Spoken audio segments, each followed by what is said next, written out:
This is a content warning for this video. If you are sensitive to topics such as murder, suicide, and sexual assault, please click off or just watch with caution. If not, go ahead and enjoy the video. Many serial killers kill alone, but on some occasions they have a willing companion that helps them carry out their deeds. In even rarer cases, they have such a large personality that they are able to influence even the most innocent of souls into committing their crimes for them. Japan is a beautiful country, but has its own fair share of skeletons in its closet. Some of Japan's most prolific serial killers have had a large amount of media attention over the years, but one killer in particular managed to stay out of the media for a large amount of time, only becoming publicly known when he finally stood trial for his sickening crimes. This is the case of Futoshi Matsunaga, Junko Ogata, and the Kitakyushu serial murders.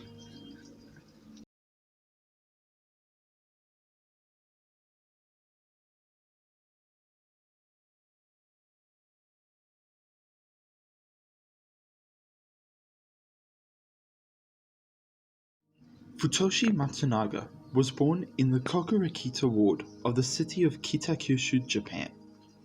His early life was moderately calm, as he often had good grades in school, and was described as having somewhat of a charming personality.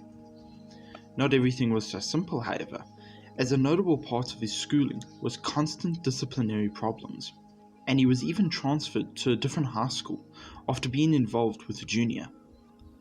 Eventually, Matsunaga finished school and soon got married at the age of 19, even having a son.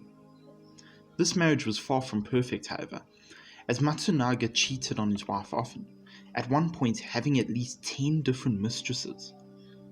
In 1982, Matsunaga began a relationship with a girl named Junko Ogata, who actually happened to be one of Matsunaga's former classmates.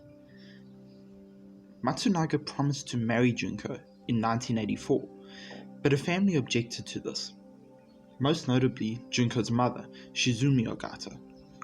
Matsunaga did not take this objection well, and in response attacked and sexually assaulted Shizumi. After Junko attempted suicide in 1985, Matsunaga used his influence over her to get her to move in with him. In that same year, Matsunaga bought his own building and opened a small business. As with his personal relationships, Matsunaga was very abusive towards his employees, subjecting them to physical and emotional torment while they worked for him. Matsunaga also had a criminal side to his actions, even early on, and would use blackmail and fraud to extort his victims. By 1992, Matsunaga had stolen roughly 180 million yen, which is about $2.2 million. These early crimes would earn Matsunaga and Junko a place on Japan's most wanted list, but the couple managed to evade arrest.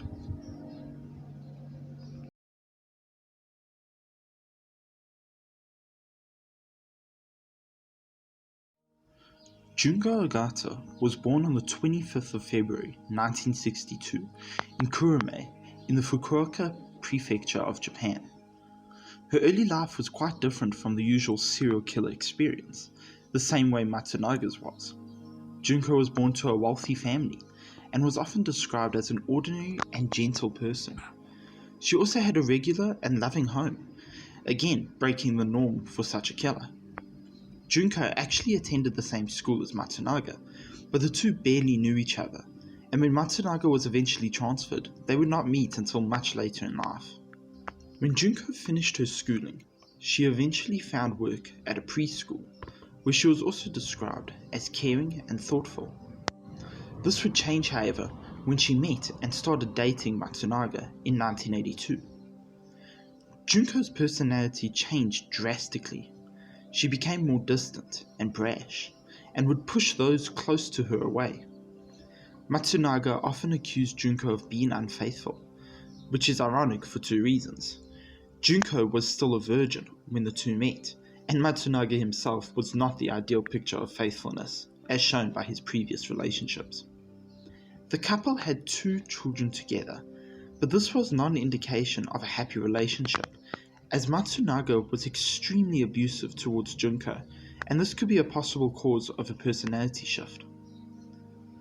After the incident with Junko's mother, Matsunaga told Junko that her mother had tried to seduce him, only adding on to the mental torture he had been putting her through. This constant abuse led to Junko's suicide attempt in 1985, and Matsunaga used this attempt, along with the lies about Junko's mother, to influence her actions and to manipulate her. Matsunaga convinced Junko that her family didn't care about her, and through this manipulation, Junko eventually gave in and moved in with Matsunaga that year.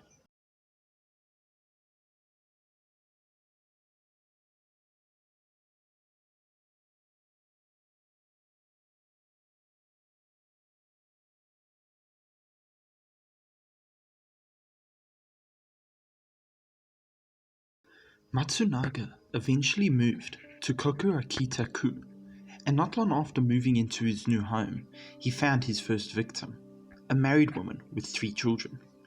I cannot find the name of this victim, but for now that doesn't matter. In April of 1993, Matsunaga convinced the woman to leave her husband for him, and she proceeded to move in. Junko's presence was quite obvious, but Matsunaga explained her away by saying that she was his sister. In September of that year, one of the woman's children died under mysterious circumstances, and after this event, the other 2 children left to go and live with their father. Matsunaga proceeded to steal roughly 1.2 million yen from the woman, the equivalent of about $145,000. And in March of 1994, the woman passed away as well, also under mysterious circumstances. It can be easily assumed that these 2 deaths were Matsunaga and Junko's first victims, but this went under the radar until the details of their future crimes came out. Not long after his death, Matsunaga set his sights on a new target, a man by the name of Kumio Toraya. Matsunaga used his knowledge of Toraya's past to manipulate and blackmail him, proceeding to hold Toraya and his daughter captive inside his apartment. While there, Matsunaga subjected his victims to all manners of torture, and sadly, Kumio succumbed to his abuse on the 26th of February 1996. Matsunaga used his skills of manipulation to convince Toraya's daughter that she was responsible for her father's death, and Matsunaga also made Junko and Toraya's daughter dispose of the remains by throwing them into the sea near the Kunisaki Peninsula. Matsunaga's next target was a female acquaintance of Toraya's. Matsunaga lied about his past and used a promise of potential marriage to lure her in. He proceeded to steal about 5.6 million yen from her and held the woman and her daughter captive in the same way he did with Toraya. However, the woman would be lucky enough to not face the same fate, escaping Matsunaga's grasp by jumping from the 2nd floor of Matsunaga's apartment building in March of 1997. She was then placed into a mental institute to recover. Her daughter was also freed from Matsunaga, making this one of the very rare occasions that someone would escape the deadly couple's clutches. The following month would prove to be a turning point, not only for the story, but for the fate of Junko and her entire family. Not long after Toraya's death, Junko decided to leave for work one day and never returned. This sent Matsunaga into a paranoid spiral, in which he threatened Junko's family, including her mother, using his previous abuse towards her as leverage. But in the end, Junko would only return after Matsunaga faked his own suicide. Of course, his abuse of her continued, and Matsunaga also proceeded to sexually assault Junko's sister, Junko Ogata. This was not the end though, as Matsunaga proceeded to steal a total of 63 million yen, about $777,000, from Junko's family, taking them all captive shortly afterwards. Matsunaga would use cult-like methods to slowly gain control over the entire family, subjecting them all to his unique forms of both emotional and physical torture, which all came to a head on the 21st of December 1997, when Matsunaga coerced Junko into torturing her own father to death. Understandably, shortly after this event, Shizumi's mental health began to decline, and she was Matsunaga's next target. On the 20th of January 1998, only a month after her husband's murder, Matsunaga commanded Raiko and her husband Kazuya to strangle her to death. This may all sound quite extreme, and you may wonder how a single man was able to take control of an entire family, but keep in mind that the methods used by Matsunaga were similar to those of common cult leaders at the time, and it is easy for someone to fall in line behind someone with that sort of personality. While unpleasant, it at least explains why the family slowly fell further and further into Matsunaga's depravity. Raiko was Matsunaga's next target. One notable fact about Matsunaga was that he would target whoever he deemed to be the weakest, or anyone he thought would be able to resist his control. And so he forced Raiko's 10-year-old daughter, Aya, and her husband to kill her. The husband, Kazuya, followed shortly after, as the deadly couple confined him to a bathroom and left him to starve to death, which he did on the 13th of April 1998. The couple then killed Raiko's other child, a 5-year-old boy named Yuki, and soon afterwards the couple forced Taraya's daughter to kill Aya. Later in court, the daughter claimed that the couple had tortured Aya, but Junko denied these claims. I'm not very inclined to believe the word of one of these killers, and it isn't too far-fetched to believe that they did indeed torture that poor girl before her death. In order to dispose of the growing amount of bodies, the couple would dismember them and cook them, and they would dispose of the remains in washrooms or by throwing them into the ocean. To this day, none of the bodies have ever been recovered, which only adds to this tragedy. In the July of 2000, Matsunaga convinced yet another woman to run away with him, promising to marry her. She even handed over her children to Matsunaga and Junko in August of 2001, for some unknown reason. The couple used the children to extort roughly 20 million yen from the woman, using child rearing as their excuse for why they needed the money. Despite the couple's horrible crimes to this point, their spree could not last, and it would not be long until they were finally taken down, all thanks to a victim of one of their earliest crimes, Kumiya Toraya's daughter.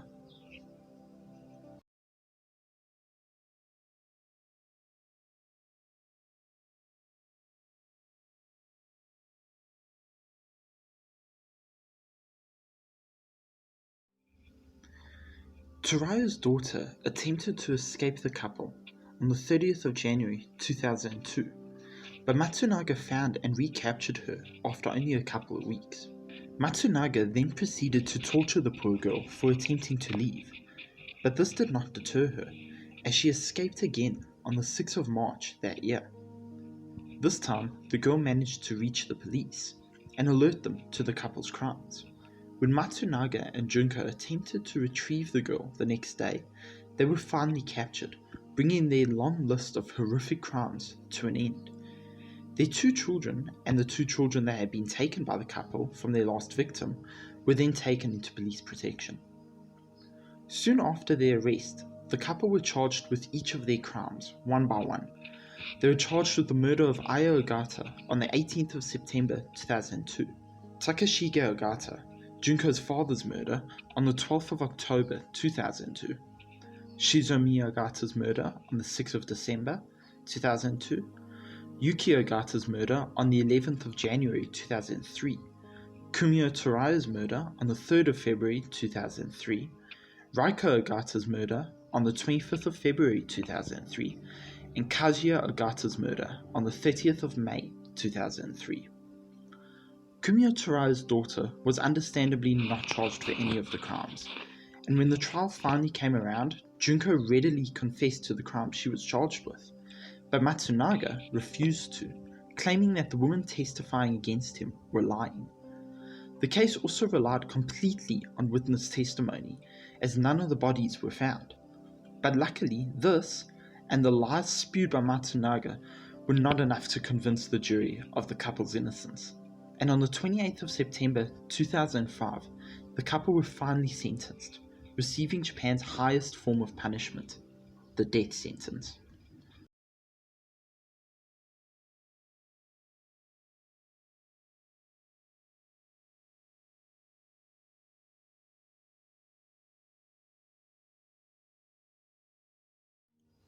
This case was one of the worst cases of greed and pure evil in Japan's history, at least in regards to serial killers. The crimes were so bad that the media weren't even willing to fully report the details, and when they did report it, at first, the only report was that the couple had held their victims captive. Eventually, during the trial, the details were all made public, much to the horror of any normal person who read about what had really gone on. The couple did make an attempt to appeal their sentence in 2007. On the 26th of September that year, the court came to a decision. Matsunaga's death sentence would be upheld, but Junko's sentence would be reduced to life in prison. This decision was made due to the fact that Matsunaga had manipulated Junko into committing her crimes, rather than her committing them in cold blood. The only major piece of film based on this story was a movie that was released in 2019, but other than that, the case has slowly faded into obscurity. Kumio Tarao's daughter was 17 when she finally escaped the couple's grasp, and one can only hope that she has been able to integrate herself back into society and been able to return to having a normal life. To this day, Futoshi Matsunaga is still awaiting his execution. Thank you all for watching. If you enjoyed this video, please check out my other videos I've made. Leave a like, subscribe, and leave a comment with any notes or any suggestions for my next video. I hope to get the next one up much sooner than I did with this one, but I don't know how long it'll take. And thank you all for watching. Bye!